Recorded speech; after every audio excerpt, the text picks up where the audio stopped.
This episode is sponsored by BetterHelp. Do you want better mental health? Then BetterHelp is for you. It is affordable, accessible, and most importantly, personalized online therapy. There is a special offer to the Lucie Pod listeners. You can get 10% off your first month of professional therapy at betterhelp.com/thelucypod. That's better, HELP.com/thelucypod. Thanks again to BetterHelp for sponsoring this episode. Please remember that the Lucie Pod is not a replacement for professional medical advice. If you have questions or concerns about your own amazing brain, please speak to a medical professional. I wish to acknowledge the traditional owners of the land on which I speak to you all today, the peoples of the Kulin Nation. Always was, always will be Aboriginal land. Hello everyone and welcome back to the Lucie Pod. I hope that you are all well and staying safe. Today the pod is back at it again with another ADHD Decoded episode.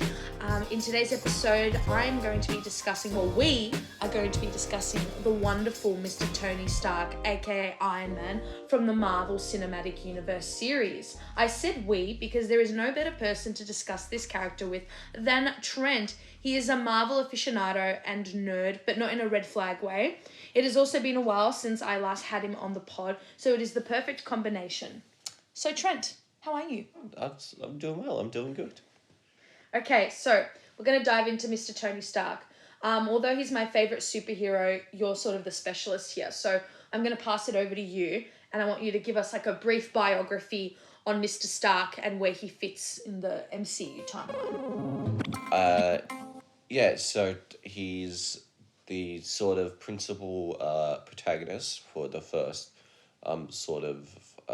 saga over the first 10 years of the MCU.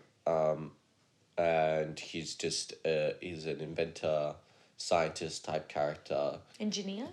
Yeah, engineer, son of a billionaire, a bit of a playboy, an alcoholic, just sort of an all-around mess. Sounds like everyone with ADHD. I'm kidding. Yeah, probably not. And yeah, his character is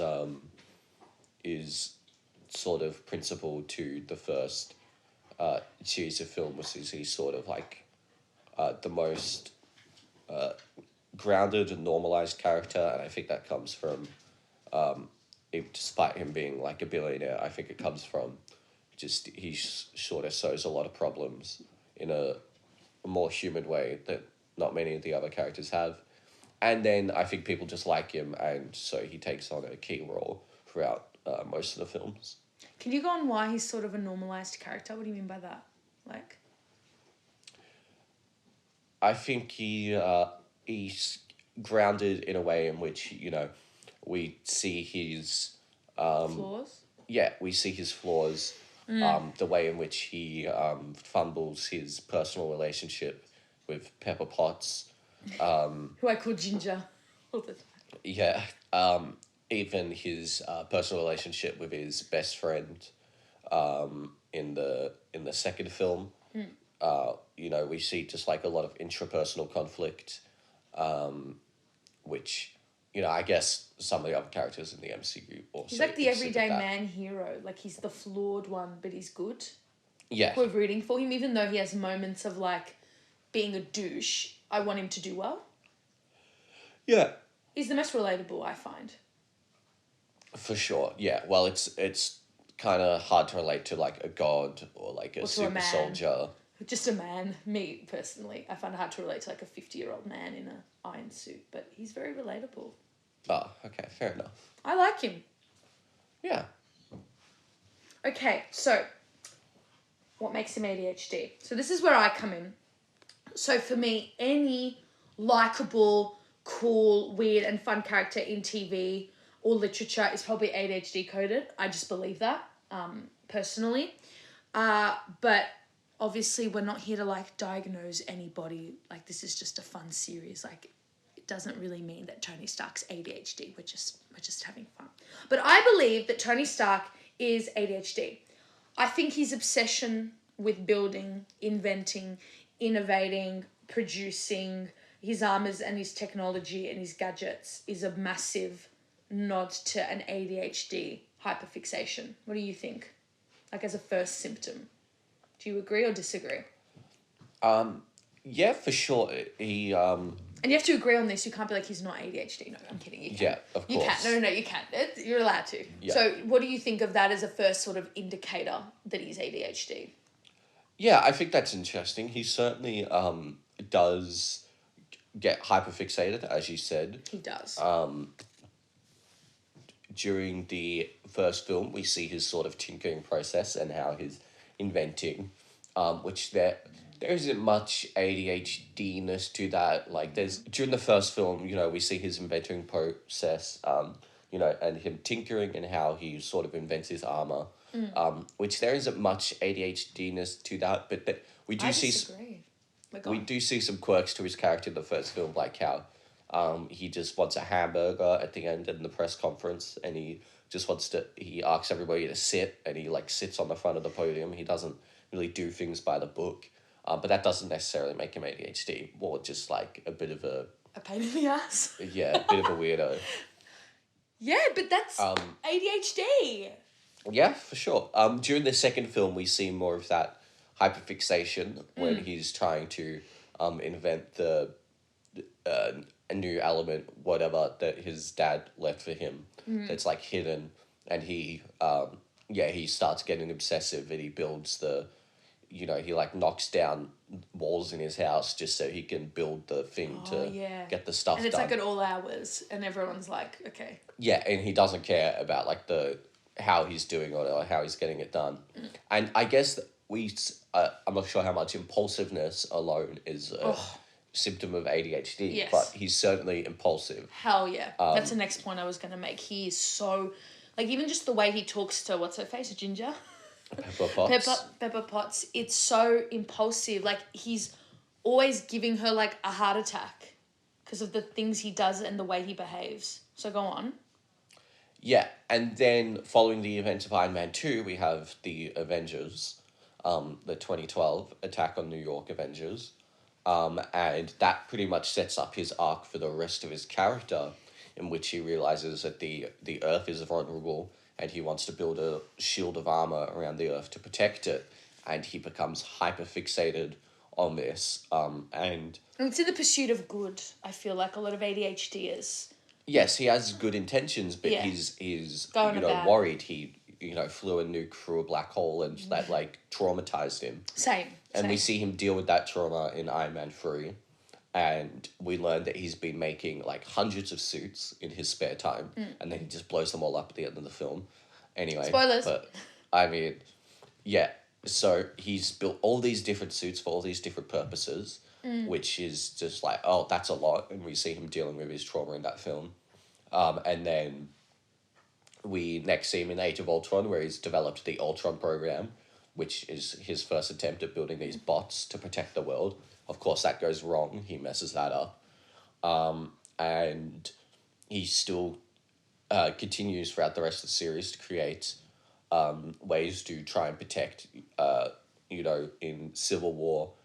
He's still got like a Hulkbuster suit. He invented a suit to give to a Spider-Man.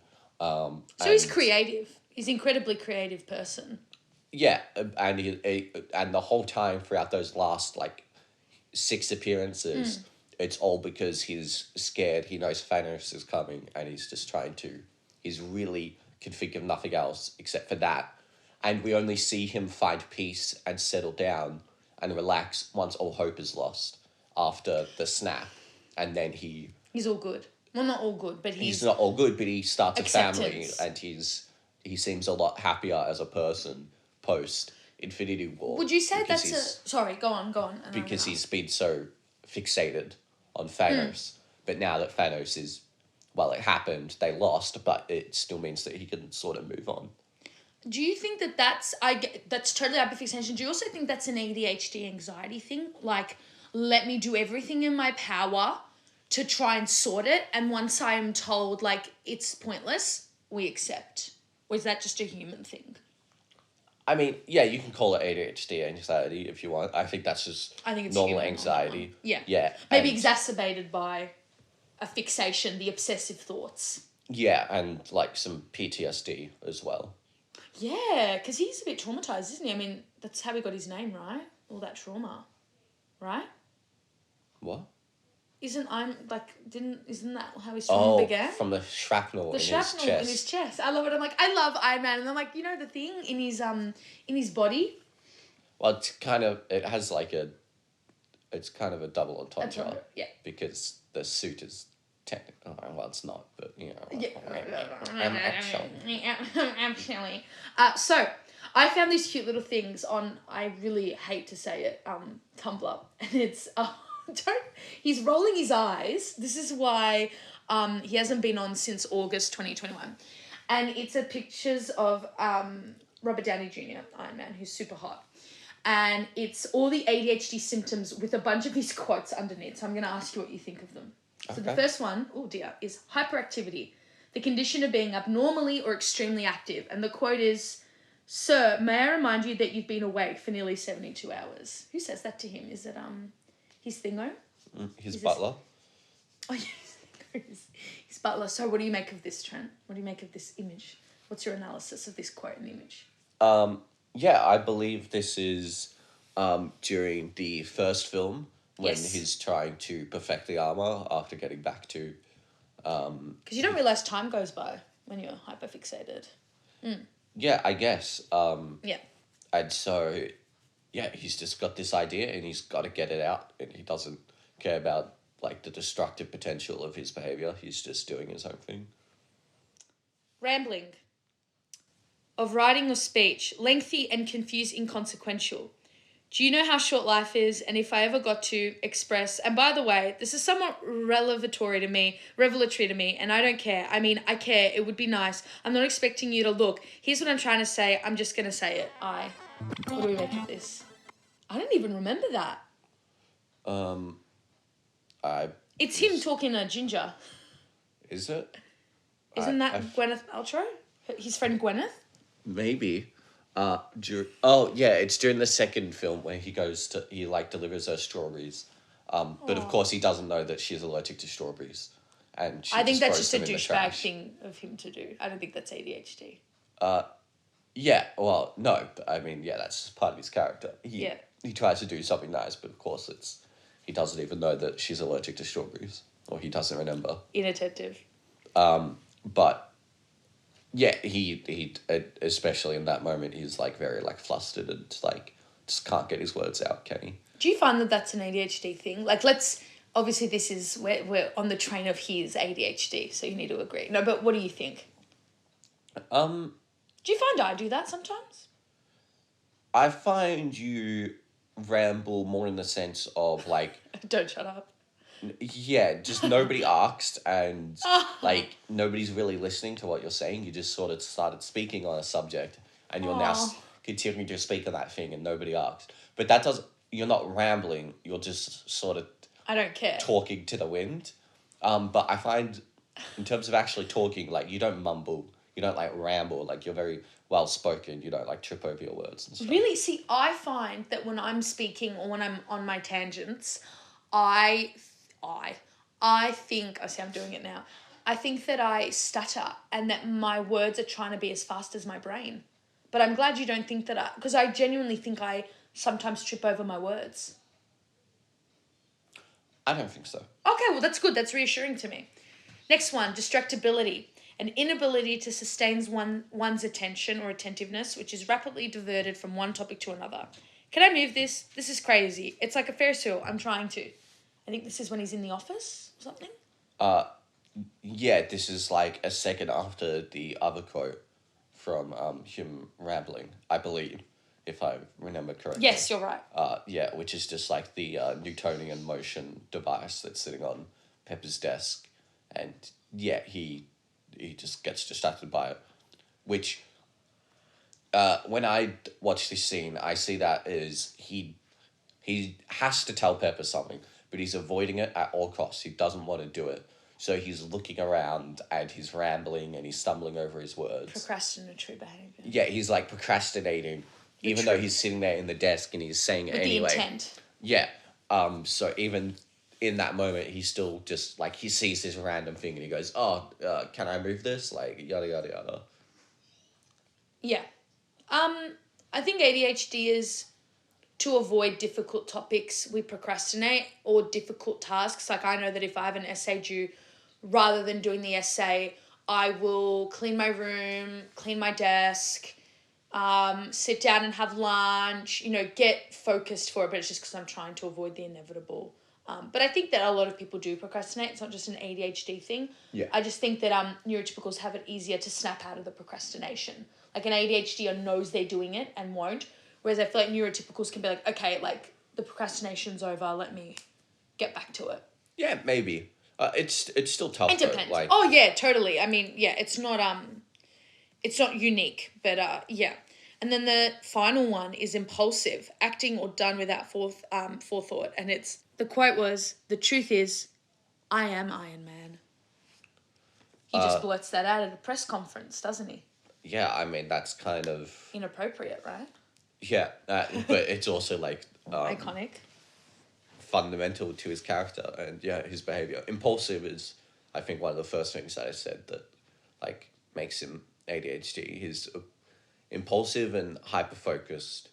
And he does what he wants, which I think maybe there is a higher overlap between like billionaire playboy stereotypes and maybe ADHD stereotypes. The pipeline.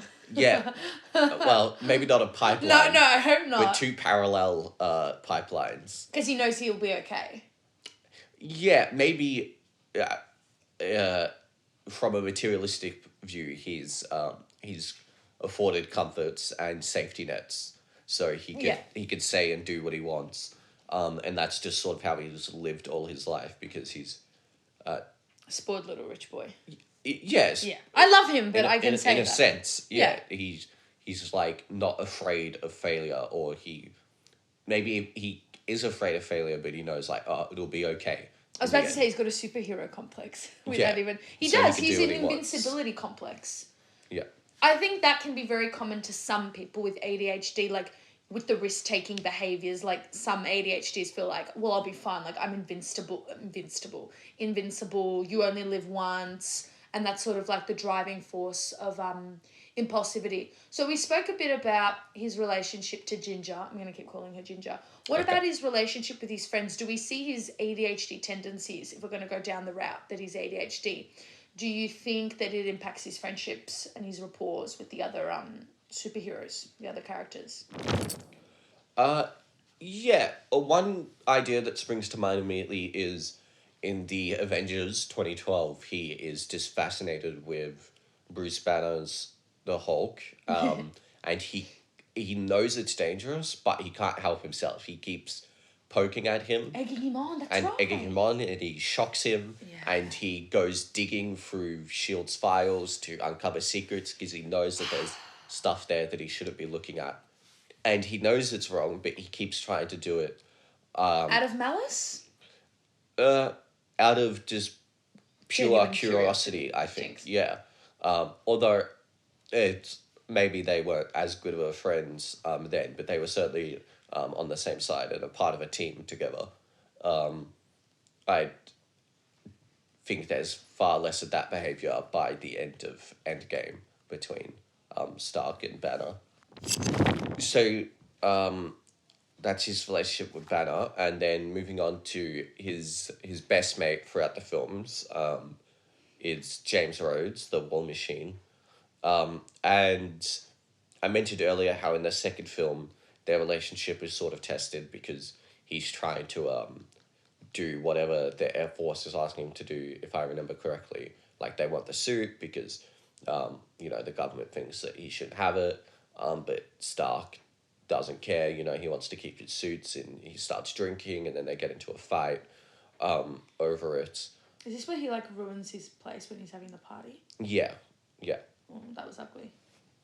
It was.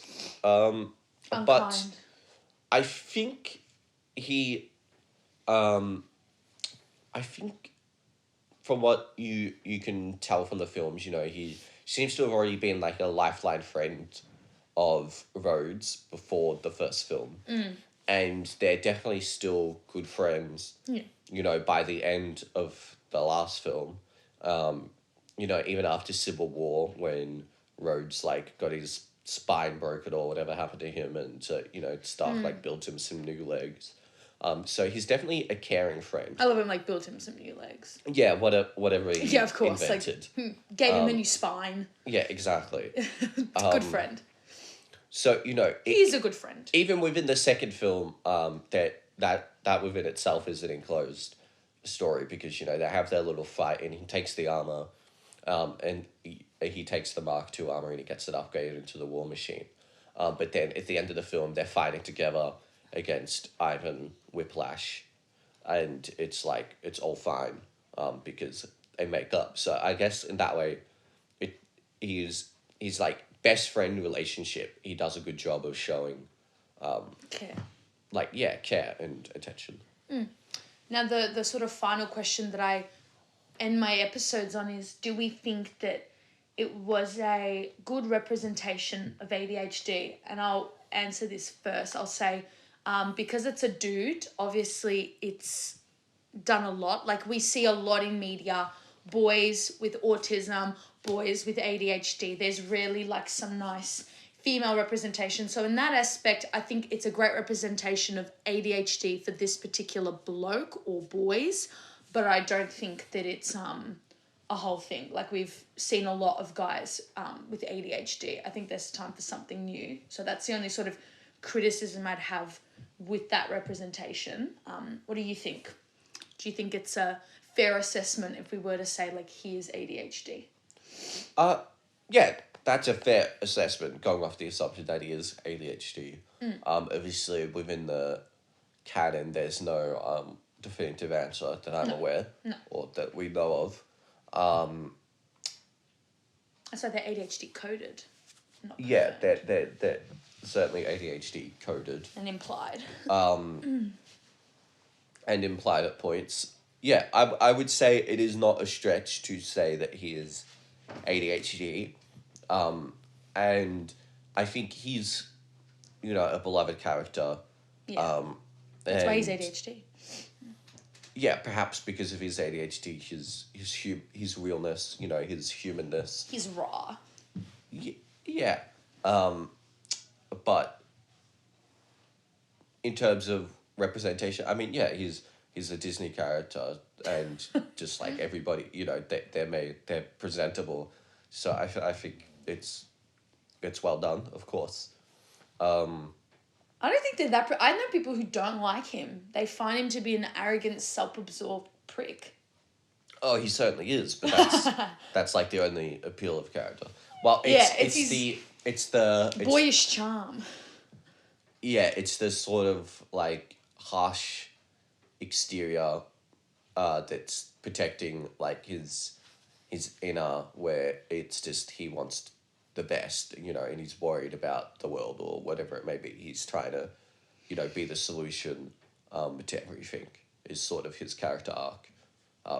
He has to be in control of everything, which might be another ADHD trait. Yes, yeah. Because we're not in control of our brain, we need to control other things. Not that we're not in control of our brain, but it's hard to control our focus, so it's easier to control material things. Yeah.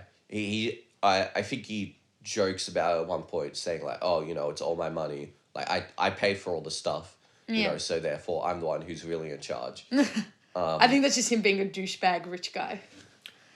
Yeah. But also could be, But also, yeah, throughout the whole saga, he sort of does take on the leadership role, even though he knows, like, to lead a team, like, Kat may be better suited for that on, like, a interpersonal relationship.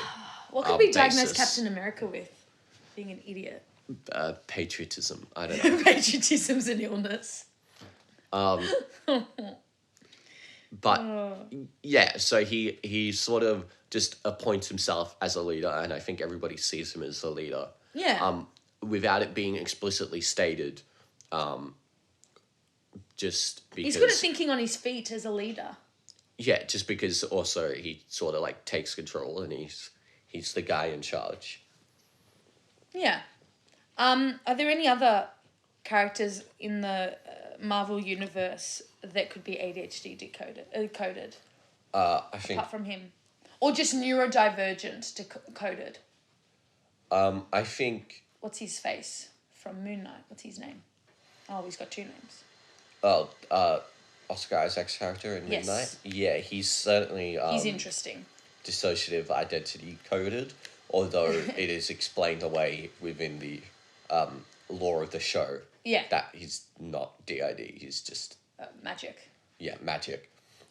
In terms of our characters, I think Spider-Man, Peter Parker is a great ADHD candidate, which would make sense as he is sort of a spiritual predecessor and like the protege to Iron Man in a way. Oh, I like that. So, just everything we see him, he's always nervous, a bunch of energy. All over the place. He's all over the place, yeah. Good at math, which I wish I had that type of ADHD.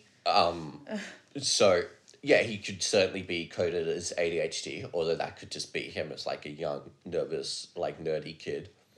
I think a lot of the aliens in Guardians of the Galaxy could be coded as neurodivergent. Which ones?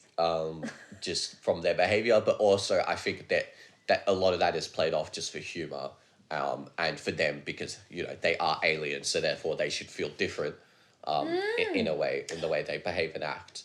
But, we would see them or we do see them as weird because they're not how humans behave.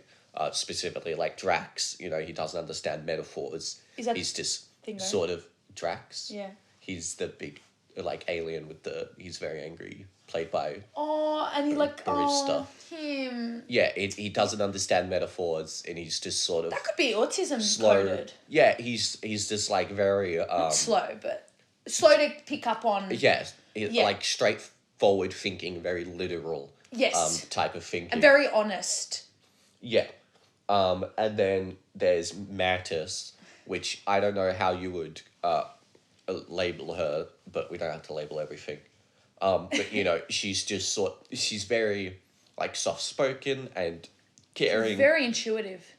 Yeah, but she doesn't really understand things, but that comes from her being sheltered away on Eco's planet for, like, her whole life.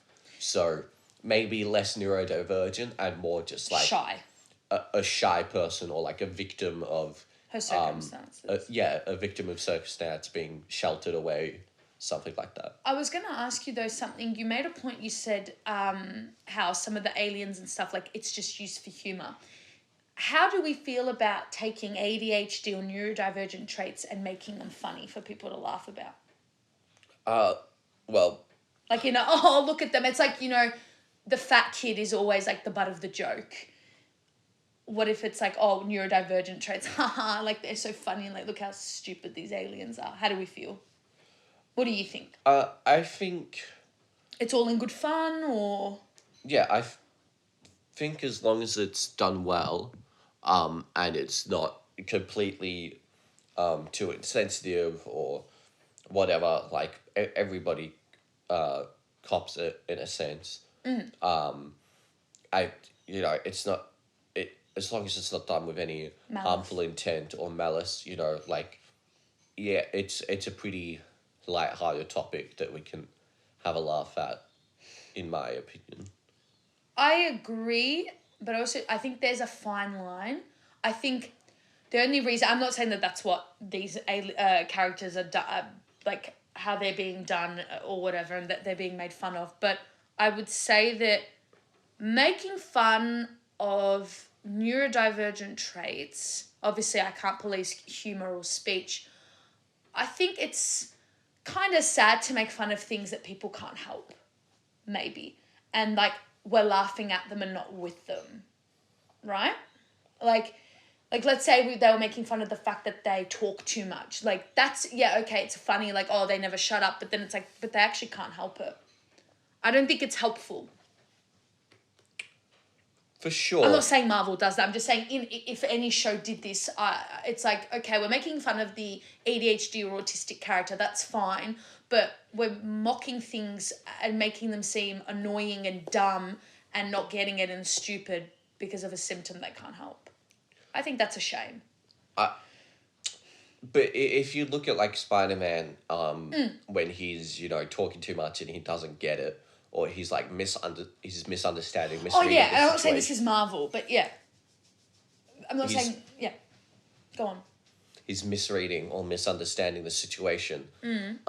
When that little interaction is resolved, it's done in a way in which he goes like, "Oh, I get it now. I've come to my own conclusion." He's not mocked by other characters within True. the film, and even when you look at Drax or Mantis being silly and stupid on screen, any character pretty much in the MCU being silly and stupid on screen, that is played for laughs to the audience and never within the film.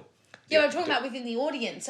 Not in the film. Like, what if the audience is like, like So autism, So the joke played to the audience might be that, oh, this person doesn't understand a metaphor, or the answer was right in front of Spider-Man's eyes and he was too rambling, he was distracted, he didn't get it. But isn't that mean? Then he found the answer. But it isn't mean because it is not then reflected in universe by some character saying to them, putting them down, saying that is wrong and framing it in a negative way. But what if the audience does that? Any person... We can't control it. Any person could come to their own conclusions. True. But the framing within the film is purely positive and it's up to personal interpretation. Oh, yeah. If they framed it in a negative context where somebody... It's making fun. Like a character's where like, somebody you're had an some idiot. type of trait and then another character within the film is then putting a negative spin on it, bullying them, whatever it may be. Bullying right? in Marvel. In that situation, then you could say that is not right. That's a really weird way. Like you should have put that in film, Sarah, whatever. But especially in situations where the character resolves that themselves, say even Drax that's a good between point. the first Guardians and the his like later Growth. appearances, you see, he's not as like he understands metaphors. He does. He cracks a few jokes and like he's laughing at Peter Quill. In fact, he's one of the few characters that gets a lot of laughs thrown at him, like Rocket Raccoon and Drax, and everybody will laugh at Peter for his actions. I think that's good. But so maybe I don't like it. Maybe we could try to decode Peter Quill and come up with some His symptoms are being bullied. some label to put on him, but yeah, I think the majority of the time, especially because they're fun family films. Yeah. But within the universe, they're always kind of like going through something serious, so they're not really laughing with each other, unless it's like a Guardians or a Thor Ragnarok, or even then, I don't think they really Or just laugh a break in tension for a out minute. loud that much. Yeah. And there's certainly no like negging and putting down of other people unless it's like Peter Quill. But yeah. Which is justified. What would we say before we finish? What do you reckon Doctor Strange is? I love him so much. I want him to be ADHD, but I don't think he is. I don't know what he'd be. I think he's the most typical out of... Yeah, he comes across very neurotypical. Like He does. His character flaw is his like obsession with being the best, Hubris. right? And that he's got a very strong hubris. And that is both his biggest weakness and his biggest strength. Yeah. And that's sort of the whole dynamic of his character, which is, I don't think that's unique to a neurodiverse thing. No, that is not. I think that's just him. A neurodiverse thing. But yeah. Yeah. Thanks so much for coming on the pod. Yeah, no worries. I had fun. Good chat. Good chat. I think we should decode who next? Quill and Spider-Man. Maybe. Possibly. Yeah, well, we touched on it today, but we can... Next episode. Yeah. Trying to milk as much Maybe you content can out look of at him. Doctor Strange as well. Yeah. Okay. Everyone, don't forget to like and follow me on Instagram and Facebook at the Lucie Pod, and make sure you follow me and give me a 5-star rating on Apple Podcasts, Spotify, Amazon, wherever you get your podcasts from. And I will see you in the next episode. Bye. Bye.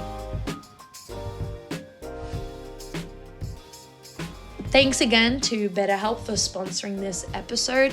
Don't forget the special offer to the Lucie Pod listeners, where you can get 10% off your first month of professional therapy at betterhelp.com/theluciepod. That's better, HELP.com/theluciepod.